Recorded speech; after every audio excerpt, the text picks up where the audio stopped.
to our lab. My name is Mr. Lang, and I'm Mrs. Loiacono. And we both teach Foods 1 and Foods 2 course here at the high school.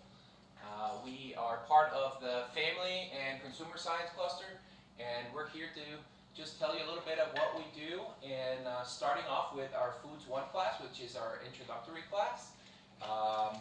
We have to obviously go through a little bit of curriculum before we can get to do this, which is come in to our lab and do hands-on activities.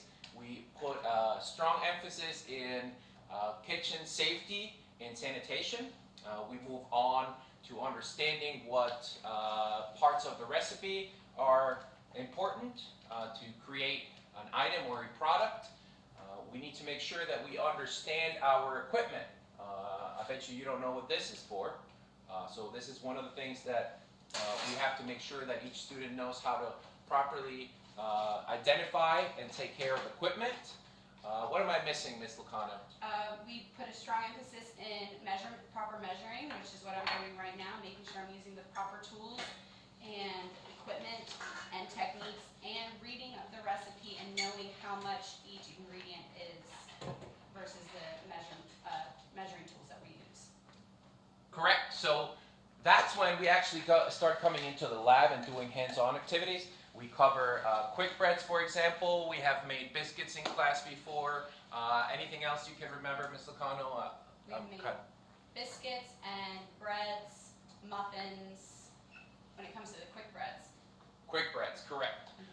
You've also made cookies. I know we've made a whole bunch of different types of cookies. We have also part of the recipe is not only quick breads, but our yeast breads, which we have made pretzels, loaves of bread using Pizza. yeast. We've made pizza. Oh, how can I forget?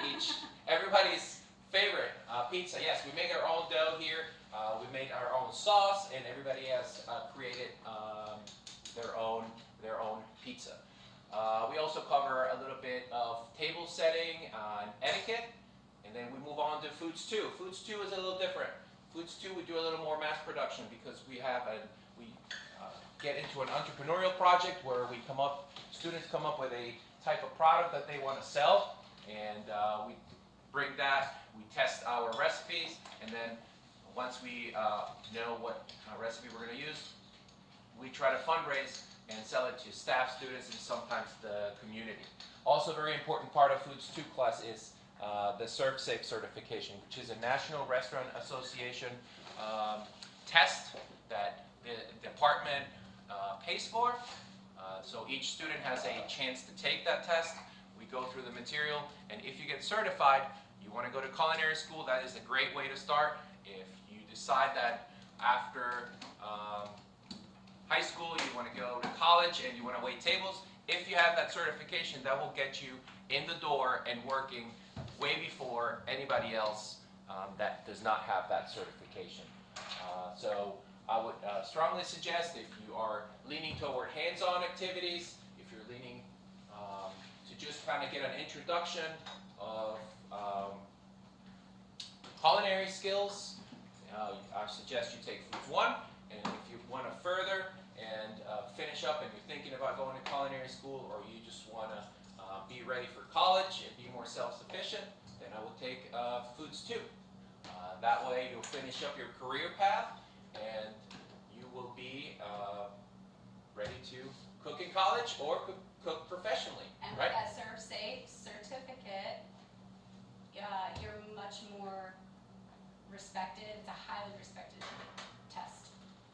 Yes, absolutely. And then you also know what this is for, because I bet you don't know. It's not it's not a potato masher. Well, thank you for your attention, and I hope you take one of our classes. They are fun. Have a great day. Thanks.